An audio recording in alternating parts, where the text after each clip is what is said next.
Look up, look down, look out.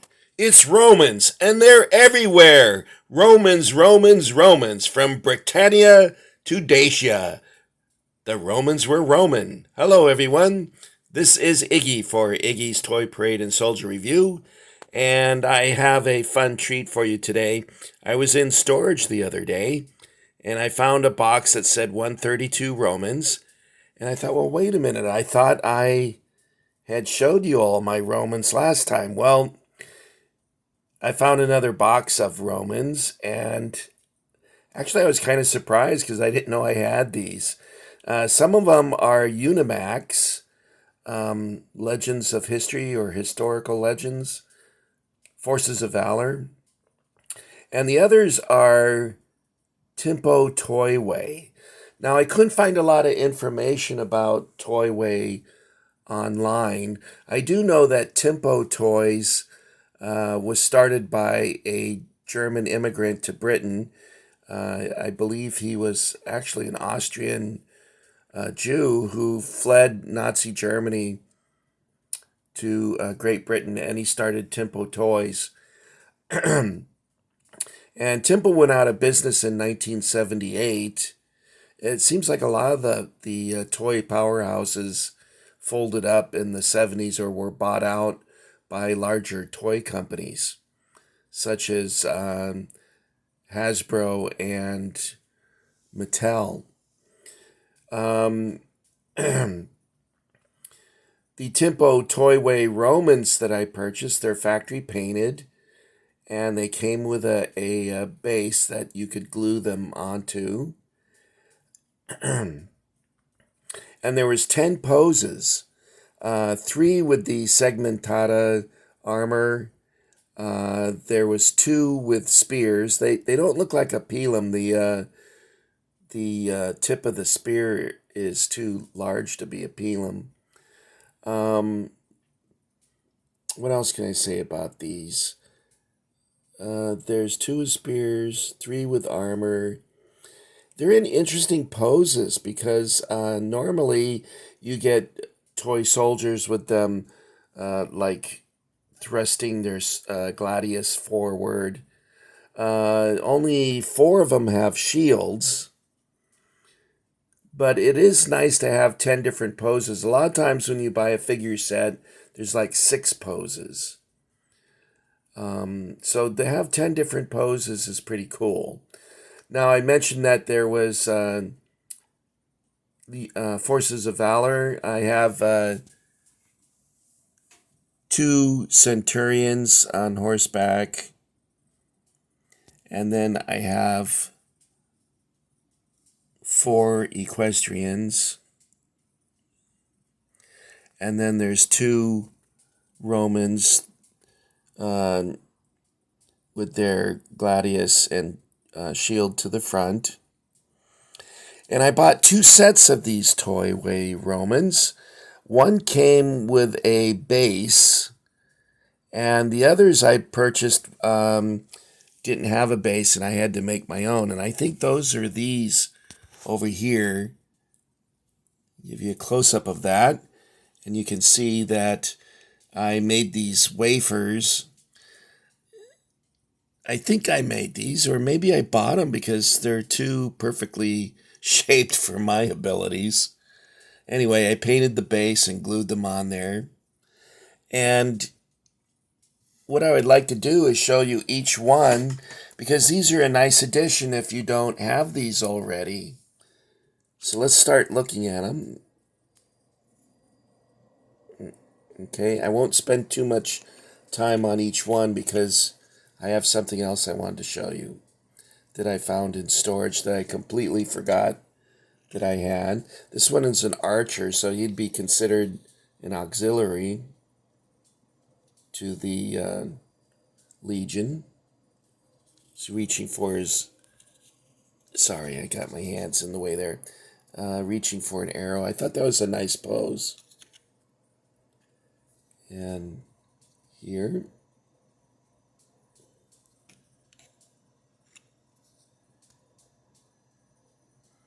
And for some reason, they didn't make them with a lot of shields. You can see the spear tip is rather large. He's got a gladius at his side. These are not too badly painted. They weren't real expensive, I remember. I think I forgot about them because I purchased them a long time ago. It's like 20 years ago. It's kind of a cool pose. He's got his foot resting on a rock there. And oddly enough, this is one of my favorite ones because it's so different from the poses that you usually see.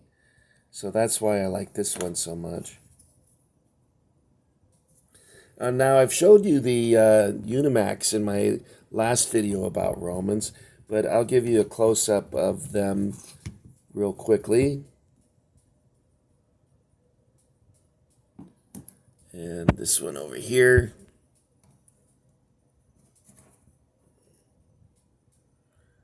That's a really nice... Pardon me. Now, these I also made the base... Sorry, I've been pretty sick. I made the bases to these because the bases that came with them, they wouldn't stand up. They kept falling over. They wouldn't stay glued to it for some reason. These I've showed you last time also, but this is a really cool pose. They also had one where their shields were up, and you could form a testudo by putting one of these in the front, and then the one with the shield above, and you know, create the famous testudo. Now, something I wanted to show you, which was a surprise to me when I was going through storage the other day. Let me shove these aside for a moment. And that's this here. Now, you might be asking, well, why are you showing Knights of the Sword? That's medieval. This is like 500, 600 years after the collapse of the Roman Empire. Well, this works really well with the Romans. Romans had siege towers too.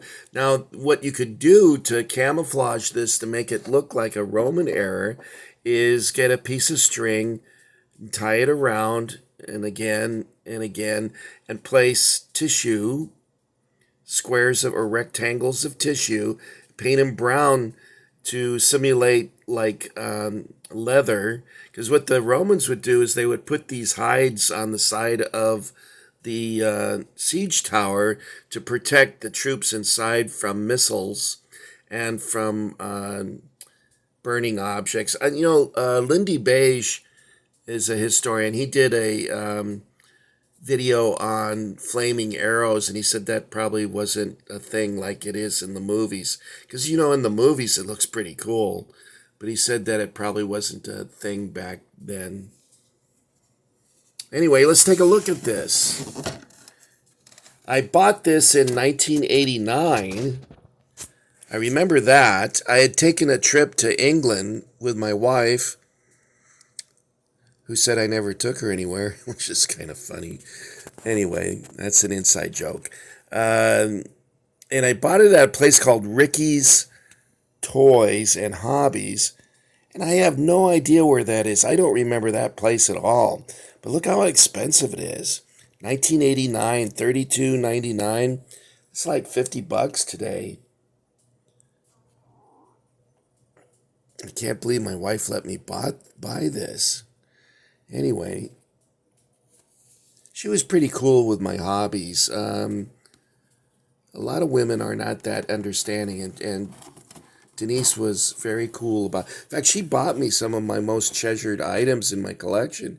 She was really good at that. She was very finely tuned into what it is that I liked. So let's show you the box. This is one side of it. I have no idea what this stuff is here.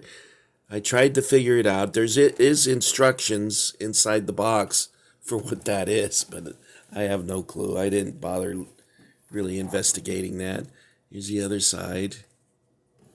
And then the back is just like the front.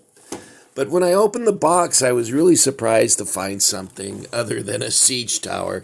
And I'll show you what that is in just a moment.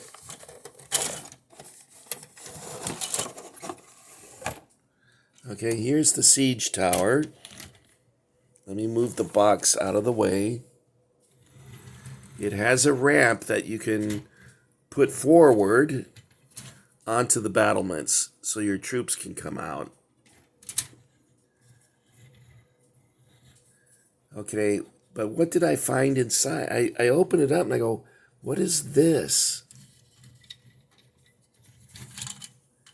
I don't remember buying this at all. It's a ballista. That's really cool. I don't remember buying this. And it's not part of the siege tower set. So where this came from, I have no idea. It's supposed to work on the torsion principle. However, now it's just a limp string. I'm going to have to spend some time to figure out how you create torsion on that. And the ballista was used during the Middle Ages, but they also had them during ancient Roman times as well. And these would be used in siege situations. And then I also found something else in here. I don't remember buying this either, but we have a catapult. And it must have been two different ones because this one is, this is, see now the arm and the cup here, it's all broken off. I'm not sure what's happened to that, but the pieces of it are in here. There's also ladders. What is this? Oh, it's a flag. I wonder where that's supposed to go. Wait, did I make that? You know what, guys? I think this is something I made. Because it's like a shish kebab skewer. And I think I made this.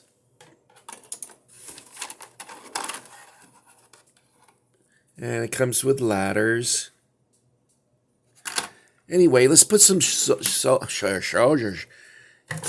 Oh my God. The English language is so difficult for me.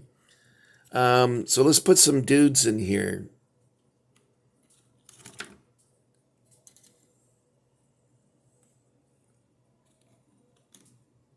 Put the archer on the top. So if you have some Romans, it probably would be fun to get one of these Knights of the Sword siege towers. Now this Knights of the Sword, it's so old, it's made in England, which, it's old, that because I think Britain's started producing their stuff over in Hong Kong.